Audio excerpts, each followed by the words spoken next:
అంతకుముందు 2 వచ్చాయి. మూడోది అడిగితే రావట్లేదు.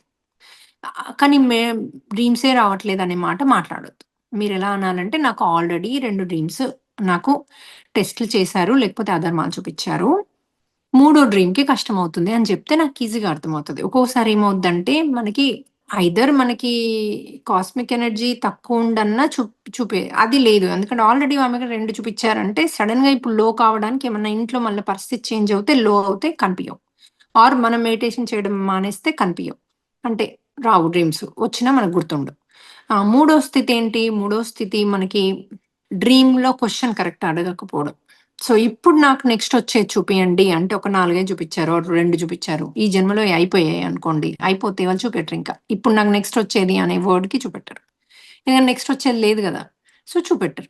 అలా కాకుండా ఆకర్షిక్ రికార్డ్స్‌లో నాకు ఉన్నవి ఆహ్, ఒకటొకటి నేను ఒకటి తీసేసుకున్నాక మళ్ళీ ఇంకొకటి అట్లా ఒక్కొక్కటి నాకు చూపియండి మాస్టర్స్. కానీ ఒకటి రిలీజ్ చేసుకున్నాకనే ఇంకోటి చూపియండి అని మీరు అడిగితే మళ్ళీ రావడం మొదలవుతాయి.